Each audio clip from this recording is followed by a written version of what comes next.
សួស្តីបងទាំងអស់គ្នាវីដេអូនេះបងសូមធ្វើការបង្ហាញពីរបៀបក្នុងការ check Ryzen Window អញ្ចឹងដើម្បី check Ryzen Window បានគឺយើងចូលមកកន្លែងនេះ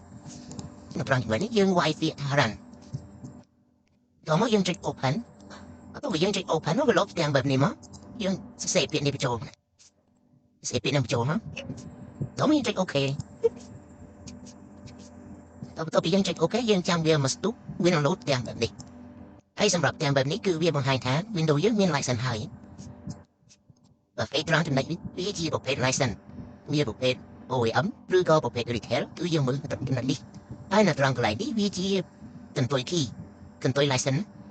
មាន7តួអក្សរនិងលេខហើយនៅត្រង់ចំណុចនេះដែរបើសិនជាយើង check មកវាមានកន្ទុយ license 3V 66T បាទសម្រាប់ license ប្រភេទនេះវាជា license បដោះសំពេលដែលយើងជួស Windows មកវានឹងជាប់ license នឹងមកស្រាប់វានឹងជាប់ license មកស្រាប់យើងប្រើបានយូរទេវានឹង block គេជាយើង activate Windows ម្ដងទៀតណាបាទនេះវាជារបៀបទី1ក្នុងការ check មើល license Windows ហើយរបៀបមួយទៀតគឺយើងចូលទៅក្នុង setting បន្ទាប់មកចូលក្នុង setting ហើយគឺវាមកដល់ត្រង់ចំណុចនេះតើមកយើងចូលទៅកន្លែង Embed Security នេះប៉ុន្តែនៅត្រង់ចំណុចនេះបើសិនជា Windows ដែលអត់តាមមាន license គឺវា load អក្សរនៅត្រង់ចំណុចនេះមកជួលឬតាមចំណុចនេះមកជួលវាបញ្ជាក់ថា Windows យើងអត់មាន license ហើយដល់កាន់តែច្បាស់យើងចូលទៅត្រង់ចំណុចនេះមក Update and Security នេះ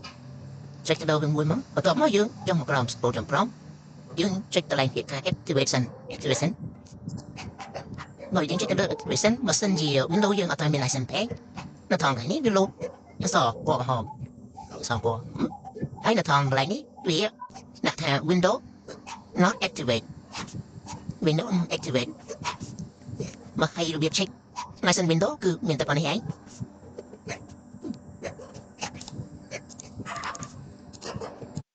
ហើយសម្រាប់បងប្អូនដែលគាត់មានចម្ងល់អីអាចតាក់ទងមក admin បានបាទអរគុណសូមជម្រាបលា